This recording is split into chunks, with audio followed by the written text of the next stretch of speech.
This is the T1 from Dyu. Let's get into it. So let's have a look around this very odd shaped bike. First thoughts, this huge lump, this massive lump of metal here, which is designed to hold the battery and a little bit to do with the pedals and such, but it's absolutely monstrous and it really controls the form and look of this bike. Yeah, I don't know whether I like it, I don't know whether I hate it. I feel like I'm definitely challenged by it, but overridingly I think it looks pretty cool. It's certainly it catches the eye. Yeah, so okay, that's something that perhaps it will grow on me or it won't, or I don't know. It's definitely a thing. But anyway, moving along, let's go to the rear of the bike here first. You can see we've got this racking system on here, which I've chucked my little cheapy insulated bag on so I can put my snacks in there. Fabulous.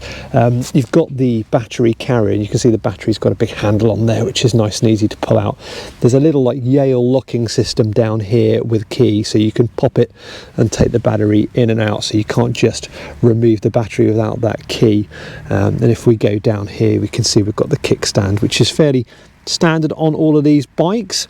Right, so moving around to the rear of the bike, and we can see we've got a reflector, and cool feature here, we've got a little light.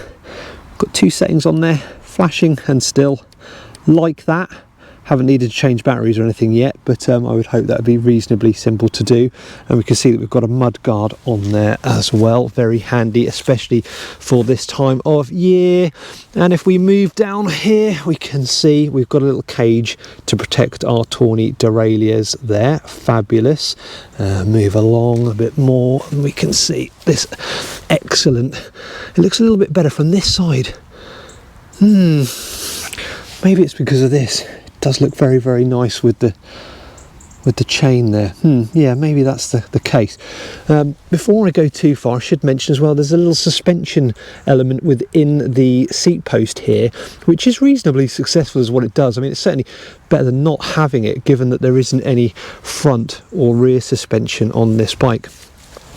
It is a foldable bike, so you get foldable pedals, and this one took me a little while to work out, because normally you push against a spring, but you've got a little sort of area to put your fingers in here. Let me show you. See that in there? You can just grab it and pull it like that and then turn the pedal over, so that's quite neat, albeit if that's all filled with mud that may struggle and you're going to get mucky hands, but hey ho, it's more of a city bike. Hopefully you don't get it too muddy. So moving on to the front here, and I suppose most notably is these three spokes here, like blades cutting through the air. Like them a lot, certainly a lot easier to keep clean than your regular metal spokes. Yeah, like that, and it adds to that look, that very futuristic kind of look.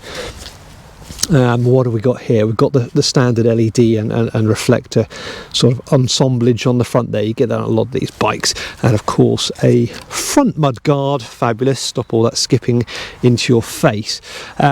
Moving up then to the handlebars, you've got again locking system for the handlebars. Being a folding bike, we'll come on to that later on. Likewise with the main body folding mechanism there. Right, up to the handlebars. Here we go. Let's start with these grips. Love these. Really nice wide splayed bit here. Very, very comfortable in the hand. It feels like leather. Probably not leather, but feels nice. Got a little stitching there. Yeah, I like that. I think wherever you touch something, the same with cars, the bits that you touch, so your hands and your bum, should all be nice. So yeah, cool. What we got here? Little flicky bell. That's a nice feature rather than being a spring one. That's quite nice. Got a little control panel here. This could have done with being a bit bigger, I feel. You hold down here and you'll see the lights come on. You have to keep holding and let go. They'll stay on, and that shows you your battery is all full, ready to go. That's for my GoPro, ignore that.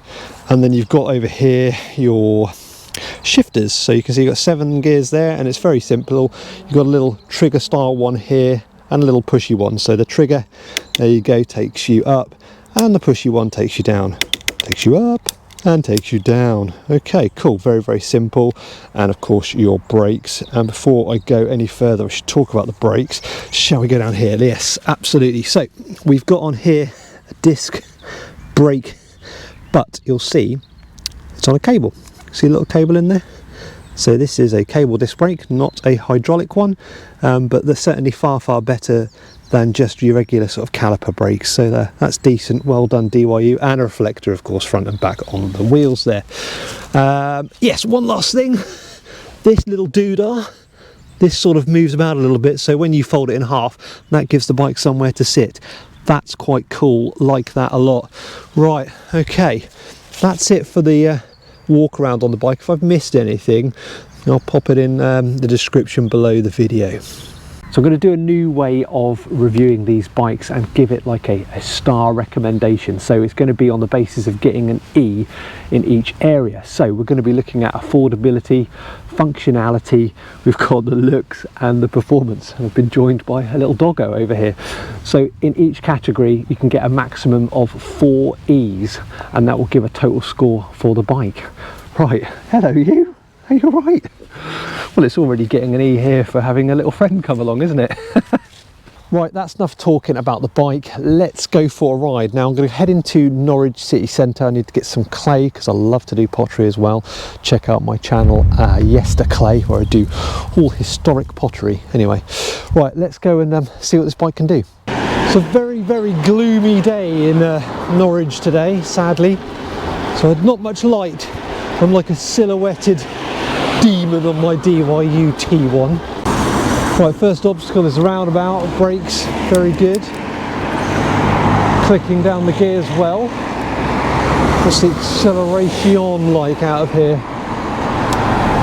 Okay, couple of pedals, still not there, still not there. There it is. That was slow.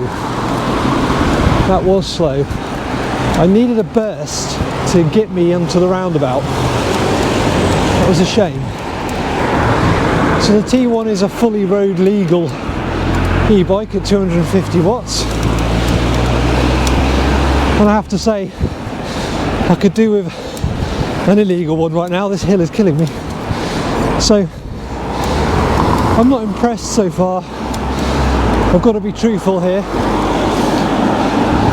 Been on quite a few e-bikes. I'm heading up this hill and I really don't feel like I'm getting much in the way of pedal assist. You can hear my voice. I'm struggling. Okay, that's confusing. So I've just pulled over because I don't think I was getting any pedal assist at all. And I've just turned it on and off again. And I appear to be back in business. I really don't know what that was about. Had I turned it on wrong? Don't think so. But I am now zooming along. Okay, well, I guess ignore what I just said around the performance up that hill, but when I come back this way, we'll have another go. Well, this is far better. Don't know what I'd done earlier. Zooming along now. Being rather lazy, which is kind of the reason we have e-bikes, isn't it? I mean, I live in Norfolk, it's very flat anyway, so I'm not used to biking up hills, but that took it out of me, and I don't want to do that on an e-bike. I want my life to be easy. So I'm going down quite a long hill. It's not very steep, and I'm at my maximum speed, but I don't know what that is because there's nothing on the display to tell me. Right, so I'm now at quite a large traffic light controlled junction, and when the lights change for me, I want to get across it nice and zippy in front of the cars that are aggravatingly close to my rear end. So hopefully this time we'll get a little bit more push off the line. I'm in my lowest gear setting. Here we go. Yeah, there's that push. Okay, fine. That's far better. I've zipped across there and beaten all the traffic. Perfect.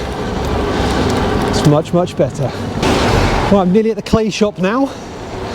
So let's park her up. I was a little bit worried about parking up and locking up a brand new e-bike on the streets, but wasn't going too far away around to the pottery shop. Clay is purchased, 12.5 kilograms. Now strapped to the back of the e-bike. Let's see how it handles that hill on the way back. with all that extra weight. So far so good, I should say. I'm zooming along. I am zipping effortlessly. Within reason, it's still 250 watts. Up a long, slopey incline.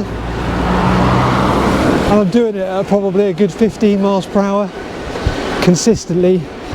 And that's with my big old body on it. And 12.5 kilograms of clay. Where else will you get a review that covers how much clay you can carry on a bike? So I've had this bike a few weeks now, and I took it out for a ride when I was comparing another bike from Engway. That's the P20, and a review for that will be coming along shortly, along with a comparison to the T1, because they're very similar in their class, albeit the Engway is slightly more expensive. But anyway, it was a good little day out. Here's some of the footage from that. Enjoy.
Right, here we go, downhill with the clay still in place, and it feels pretty rapid, to be honest. Like the Dyu Stroll 1, so at this point you want more gears, but actually I am flying. It's got to be a good 25 mile an hour, very little effort. It's got the speed, nice and smooth. Let's check the brakes. Coming up to a roundabout, they better stop. Yeah, straight on, that's decent. Well, that was great. Full on helmet hair. I'm back at the park where I started. Behind me is a 400 metre racetrack. Let's sling the bike around that and see how quickly it can do the 400 metres, and that will be a thing from now on with the channel, just so you can get an idea of the speed. But before we do that, completely out of the comfort zone and not what the bike's designed for, but let's do this grassy hill. I think I did it with the Dyu Stroll 1. I'm going to do it with the clay on the back as well.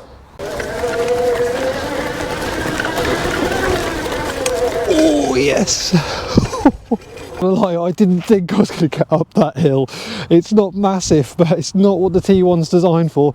On the grass with that additional weight on the back, I did a little a little wheelie type thing at the top because I was really pushing, but it did do it. You tell me when. I'm ready whenever you are. Okay, go. And we're off. Quite a slow start, but it soon picked up and actually came in at, I think, a pretty decent score of exactly 1 minute. So the T1 is a foldable bike, and I'm going to show you how that's done now. It's really dead simple. Take off the kickstand, collapse the pedals, There we go. Got a little clicker on the side here. First and foremost though, we want to do handlebars. Let's put that clicker in. There we go. Fold them down like that. Then a little clicker here. And we're going to fold the frame in half with a little push. There we go. And you'll see, there you go, straight down onto that foot. And there we go. Oh, saddle. Wonderful. Look at that. Could easily chuck that in the car, bump, take it on a bus with you. That's not too bad. Let's talk about this bike and give it an E rating. So affordability on the Dyu T1, as of right now, it's £800, but there will be offers on it over time. There's Black Friday deals. All the best prices for this bike will be in my comments below this video, and any discount codes as well. So go down there, check it out, and buy yourself a T1 if you think you should. So affordability, 800 quid. I think that's ridiculously good value. That's insane. Just think about that for a second. An e-bike looks that cool, it folds, 800 quid. That's a maximum 4 E's on affordability. So now we need to talk about functionality. I have effectively built this bike, taken it out, done some shopping, done what I needed to do on it, and I've not had any issues as regards knowing what I'm doing or an inability to build it or anything around that or use it. The only problem was initially I didn't appear to have any pedal assist, and I don't know what that was about. Genuinely, the lights were on the screen, however I didn't appear to be getting that boost. Don't know, perhaps because of the weather, if it was cold, unsure, but I turned it on and off again and it's now working fine. So on that basis, on a maximum of 4 E's for functionality, I'm going to give it 3. So we come on to looks. This is very subjective. It could be 4 E's, it could be 1 E. I still cannot make my mind up. I tell you what I do know, I look at it and I don't hate it, but I don't look at it and go, that is one sexy flipping bike, man. So taking into account it's subjective, I'm going to give it right down the middle, 2 E's. Okay, performance then. So I've been out twice on different occasions, on fairly long rides like today, and one, as you saw earlier, with my partner, and the power is still showing maximum.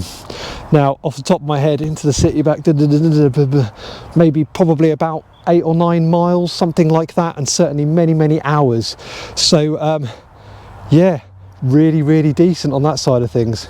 Gears all works really well. Could do with more, but you always could do, but then that would take away from the simplicity of that bike. The speed of the bike, don't know. I mean, you should be getting up to 15 miles per hour, I would suggest, with the pedal assist, and certainly that's what DYU say, but I couldn't confirm that with any kind of speedometer. But I would say on the whole, certainly going downhill and uphill, once it was all on and working, absolutely spot on. So yeah, performance wise, I'm going to give this 3 E's. So for an overall rating on the T1, I think it's a really decent bike for 800 quid. It's got some interesting looks about it, performance is good, functionality is decent. Overall rating for the Dyu T1 is a massive 12 E's out of a possible 16.